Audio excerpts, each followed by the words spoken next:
నమస్కారం గురుగారు. నమస్తే అమ్మా. మాఘమాసంలో వచ్చే పౌర్ణమి యొక్క విశిష్టత ఏంటి గురుగారు? ఆ రోజు మనం చేయవలసిన పూజా విధానం, ఆచరించాల్సిన నియమాలేంటి గురుగారు? శ్రీ గురుభ్యో నమః. ముఖ్యంగా చైత్రాది 12 మాసాలకి కూడా ఒక్కొక్క ప్రత్యేకత ఉంటుందండి. మనందరికీ బాగా తెలిసినటువంటి మాసము కార్తీక మాసం. అంటే పుణ్యమాసంగా మనం అందరికీ బాగా భావిస్తూ తెలిసిందే, ఉంటాం. భావించేది. ఈ కార్తీక మాసంలో ప్రత్యేకత ఏమిటంటే దీపారాధన ప్రత్యేకత. కార్తీక మాసంలో దీపం పెడితే కొన్ని కోట్ల జన్మల యొక్క పాపము నశించిపోతుంది.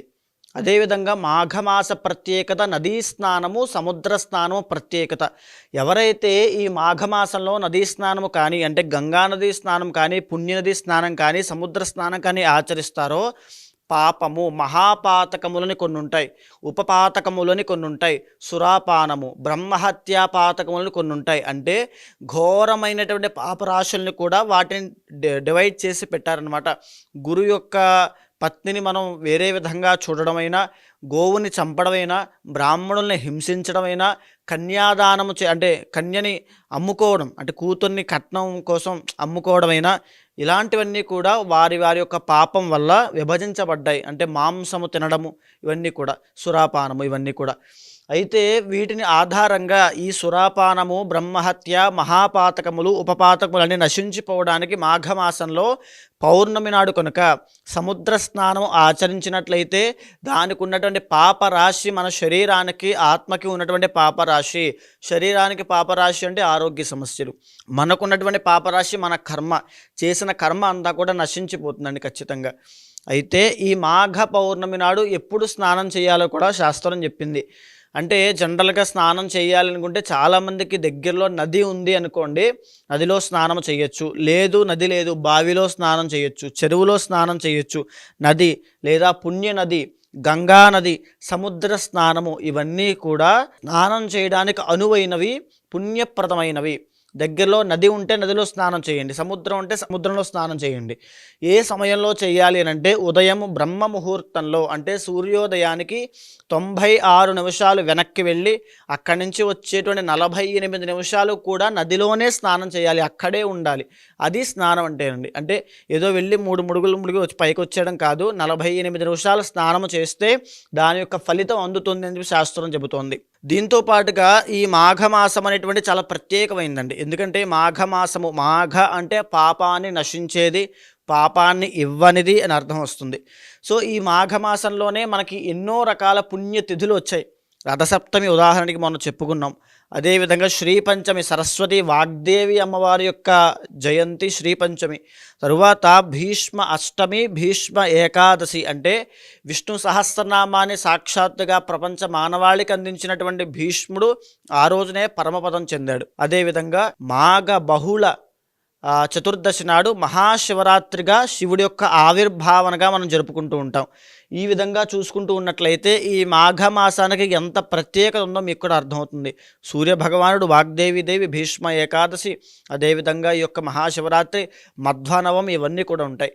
సో ఈ మాఘమాసాన్ని సముద్ర స్నానంతోనే వినియోగించుకోవాలి. సో ఎవరైతే ఈ మాఘమాసము, అంటే ఈ మాఘమాసంలో శివకేశవులకి, లక్ష్మీనారాయణులకి ఇద్దరికీ కూడా అందరికీ కూడా ప్రీతికరమైంది కాబట్టి లక్ష్మిని కోరుకునే ప్రతి ఒక్కరూ కూడా, ఈవెన్ ఎంతటి దరిద్రమైనటువంటి స్థితిలో ఉన్న వాళ్ళు కూడా శుద్ధ లక్ష్మీర్ మోక్షలక్ష్మి, జయలక్ష్మి, సరస్వతి, అంటే ఏ లక్ష్మీ కటాక్షము, సరస్వతీ కటాక్షము, శివకేశవుల యొక్క అనుగ్రహం కావాలనుకుంటే ఈ మాఘమాసంలో ఎలాంటి అపవిత్రమైన పనులు చేయకుండా కేవలము కనీసం మాఘ పౌర్ణమినైనా ఉపయోగించుకుని బ్రహ్మ ముహూర్తంలో కానీ, మాఘ పౌర్ణమి తిథి ఉన్నప్పుడు ఎప్పుడైనా సరే సముద్ర స్నానము ఆచరిస్తే లక్ష్మీ కటాక్షం కలుగుతుందండి ఖచ్చితంగా.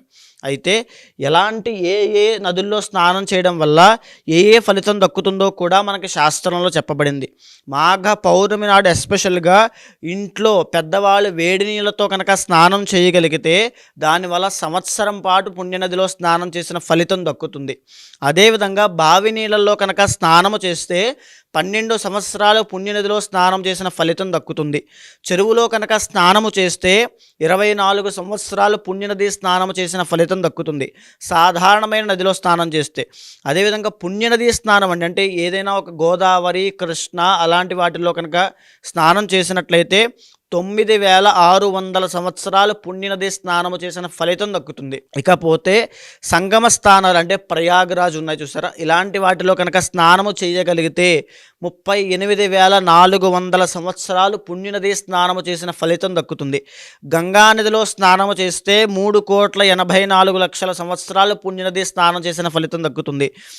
అదే త్రివేణి సంగమంలో కనుక స్నానము చేస్తే గంగానదిలో స్నానము చేసిన దానికంటే 10 రెట్లు ఫలితం ఎక్కువ దక్కుతుంది. సముద్ర స్నానము కనుక చేస్తే గంగానదిలో కన్నా త్రివేణి సంగమంలో కన్నా సముద్ర స్నానం కనుక చేస్తే శాస్త్రం చెప్పిన మాట అది మాటల్లో చెప్పలేనటువంటి ఫలితము.